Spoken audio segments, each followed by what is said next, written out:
الرحيم سبحانك لا علم لنا إلا ما علمتنا إنك أنت العليم الحكيم. طالبان ورونو یو علمی خبره نن کوو بیا به سبات ان شاء الله د امام بخاری رحمه الله په مناقب شروع کوو. طالبانو یو سړی دنیا کې تیر سوی دا افلاطون نومیږي او افلاطون یو کتاب جوړ کړی دا د کتاب نوم دا جمهوریت افلاطون او په دغه کتاب کې افلاطون یو څو مثالونه راوړي دي چې هغه مثالونو ته المثل الافلاطوني وایي. نو غواړم چې دغه عنوان دلته ذکر کو په دې باندې پوه سو چې انسانان څنګه له پاتې ژوند نه مترقي ژوند ته راولو. طالبانو ورونو په دې مثل الافلاطونیه کې یو مثال افلاطون داسې ذکر کوي. دی وایي کله چې یو څه انسانان وي د مځکې لاندې ژوند کوي، لاندې د مځکې لاندې تحت الثرا مثال ذکر کوي، یو تمثیل جوړ کړی ده د مځکې لاندې یو قوم د انسانان دی هلته ژوند کوي. دغه انسانان چې د مځکې لاندې ژوند کوي د سرداب او تاخانې کې او دوی ته هلته په دغه د مځکې لاندې کوټې لري، کوټې جوړې کړي دي او تونلونه یې ویستلي دي.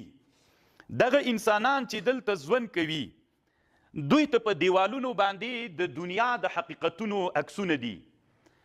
د غنمو یو پټی ده د هغې عکس ته، د غرڅو عکسونه شته، د غواګانو عکسونه شته. په دې دنیا کې چې کوم شیان دي د ضروري شیان دلته په سرداب په دې تاخانې کې د مځکې لاندې د دې انسانانو ژوند ده او دا انسانان هلته چې ژوند کوي نو هلته د دې دنیا د حقیقي دنیا هلته مثال شته ده. یو ورځ داسې پیښه شوله او دوی ته نږدې په دې سرداب کې د سرداب په خوله کې یو دیوال یو اور بل ده، لرګي راجمع دي او د لرګیو باندې اور بل ده. دغه اور چې دلته بل سوی ده بلیږي، نو په دې تاخانه کې چې کوم اور بل ده نو دوی د دې اور په رڼا باندې د عکسونو دید او لیدنه کوي. یو ورځ داسې وسوله چې یو څه حکیمان ول، یو څه انسانان ول په دې لاره تېرېدل، په دې سرداب کې لاندې انسانان چې اوسېدل ژوند یې کو. دوی ته یې غږ ور وکړه چې تاسې د حقیقت دنیا ته راوځئ، تاسې چې لاندې ژوند کوئ دا حقیقي دنیا نه ده، تاسې حقیقي دنیا ته راوځئ، لاندې په تاخانه کې ناست یئ، پاس راوځئ د الله د حکمتونو نه ځان خبر کوئ. نو دوی د خبره واورېدله چې له پاس نه راغلي خلک د تاخانې ته موږ دې ته دعوت کړلو چې تاسې پاس راوځئ، دا خو صرف مثالي دنیا کې یئ، حقیقي دنیا ته راوځئ. نو دلته د انسانان درې ډلې سول. یوه ډله داسې انسانان سول چې د دوی دا خبره یې ومنله چې رښتیا وایي تاسې راځئ ووځو او دا وګورو چې حقیقي دنیا شتون لري که نه لري. یوې ډلې ویلې چې نه دا وابیان راغلي ول او موږ ته یې ویلي مازې مو د پلارو د نیکه که انسان باندې تقلید چې غالب شي که نه د پلارو د نیکه، هغه ورته ویلي دا دویمې ډلې وي نه دا اصل کې موږ او تاسې د پلارو د نیکه له کاره باسي. د پلارو د نیکه پرمختګ مو دا و چې باید همدلته سوریو کې اوسیږو. حقیقي دنیا موږ نه غواړو. حقیقي دنیا څوک ده؟ هغه بیا دیموکراسۍ ده، هغه بیا وابیت ته هلته نه ورځو. درېیمه ډله متردده وه، یو ور یې ویلي چې وځو حقیقي دنیا ته، بیا یې ویلي نه وځو حقیقي دنیا ته. په دې باندې دوی داسې مشوش ول.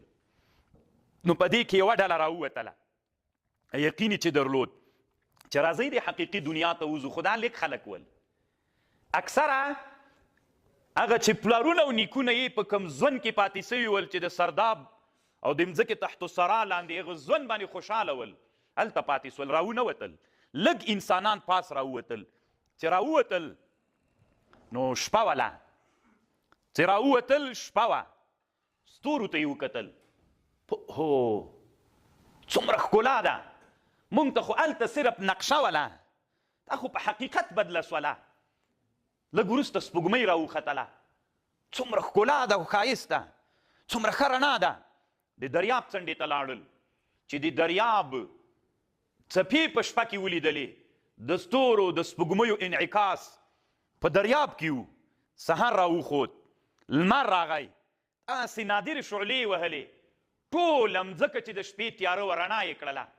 فکر یې وکړه چې ښه دا څومره حقیقي دنیا ده. هلته خو د لمر صورت و، هلته د دریاب صورت و، هلته د سپوږمۍ مثل و، هلته د ستورو شکلونه ول، دلته په حقیقت ته خوند یې ورته ورکړه. او د الله په دنیا کې، د الله په نعمتونو کې، د الله په مخلوقاتو کې فکر شروع کړه، خوند یې ورته ورکړه، د دې ښکلا نه او د دې الله د مخلوقاتو نه یې خوند اخیسته. بې ویلې اصلي رڼا خو دغه رڼا ده د لمر. هلته چې په سرداب کې کومه رڼا وله، کم ښایست و او اور چې لګېده، دا اور خو اصل چې جوړ کړی ده لمر جوړ کړی.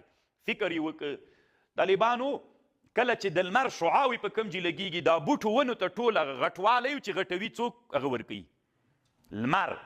نو دوی پوه سول په دې باندې چې دا ونه غټه سوې ده دا د لمر د وجې نه ده، بیا چې دا وچه سي چې اور راچوي دا د لمر ګټه ده.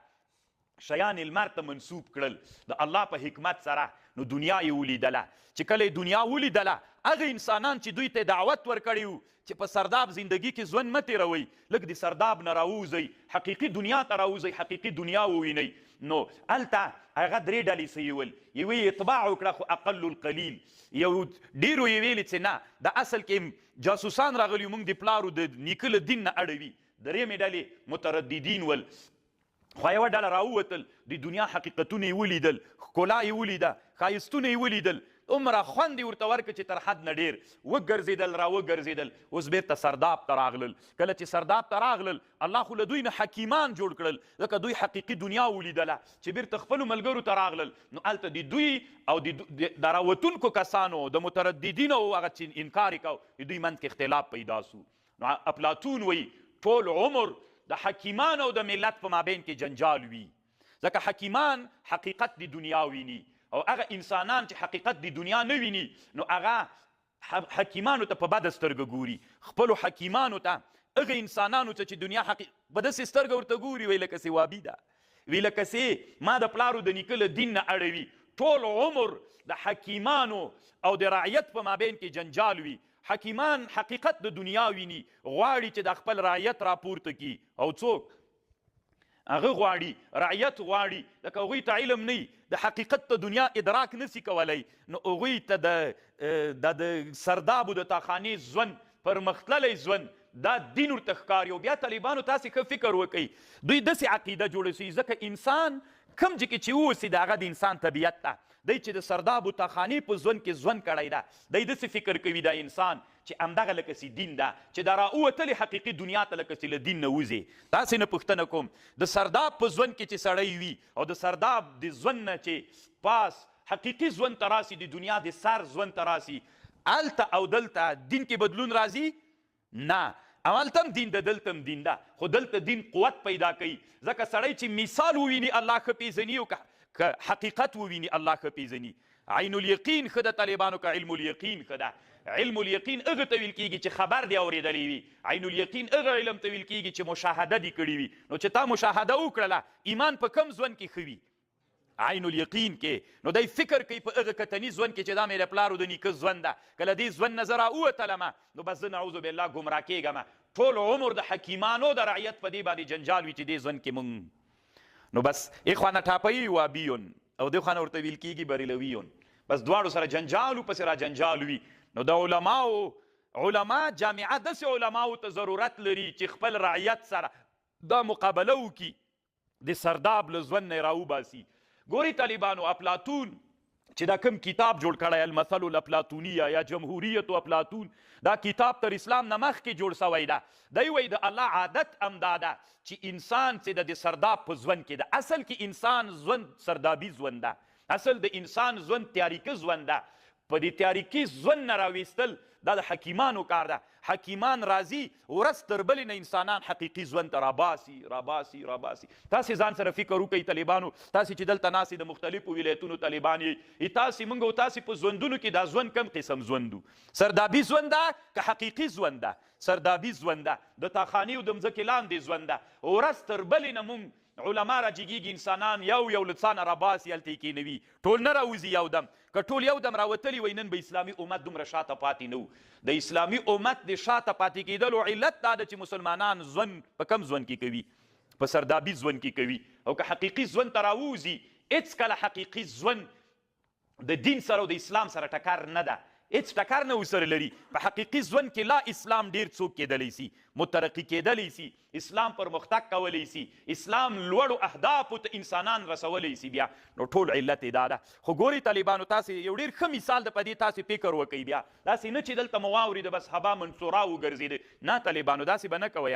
په دې مثال کې به ما سره عهد کوئ چې دا به ځان سره د زړه په پرده لیکئ، او د تاسې به دا کار وي چې انسانان له سردابي ژوند نه حقیقي ژوند ته راوباسئ. حقیقي ژوند ته چې راویستل کېږي نو هغه د علومو په نشر باندې کېږي. نو چې هغوی بیرته ورننوتل، دا لږ کسان هلته چې ورننوتل، هغوی ته یې ویلې دې ژوند کې تاسې وخت تېروئ، دا د دودونو ژوند، دا د څه ورته وایي، دا د تیارې ژوند، دا د اور رڼا ته راځئ، حقیقي ژوند ته راوځئ چې سمه رڼا ووینئ، برق ووینئ، ګروپونه ووینئ، هلته حقیقي حیوانات ووینئ، په سترګو یې ووینئ، د دریابونو او د ستورو ښکلا ووینئ، د سپوږمۍ رڼا ووینئ.